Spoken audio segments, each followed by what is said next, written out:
Mama. Oh, bakit anak? Ang salba-salbahin ni Papa, Mama. Ha? Ay, ba't mo naman nasabi na salbay ang papa mo? Kasi, inaaway niya si Ninang ko. Ano? Hoy, totoo ba ito yung sinasabi ng anak mo?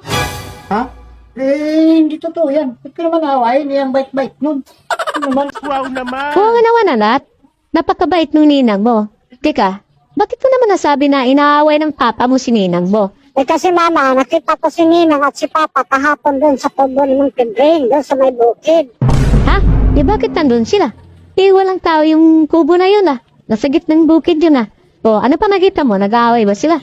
Oo Mama, nakita ko, nag-aaway sila. Tagal na nila nag-aaway Mama eh. Baka ka. Magtigil ka nga. Kung ano-ano yung kinikwento mo, tumigil ka. Ah, hindi anak. Huwag kang tumigil. Ituloy mo ang kwento mo. O sige, ano pa ang nakita mo? At di mo tinuloy, ako ang magagalit sa'yo. Sige ka. Ayun nga Mama, nakita ko. Ni-wrestling pa nga ni Papa si Ninang eh. Ha? Ni-wrestling? Eh, paano ni-wrestling? Sige nga, ikwento mo lahat. Ayun, ni-wrestling ni Papa si Ninang. Ginano ni Papa, tinumbad niya si Ninang. Tapos, lumampas si Ninang. Kinagat niya si Papa sa labi. Oh, ano pa? Tapos, gumanti din si Papa. Ginagandaganan niya si Ninang ng paulit-ulit. Akala ko nga Mama na si Ninang eh. Kasi umuungol na lang.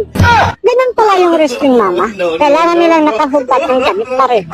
Ha? Ganun ba, anak? O, sige anak ha. Punta ka muna doon sa parko mo. Huwag ka muna lalabas ha. At may puputulan lang ako.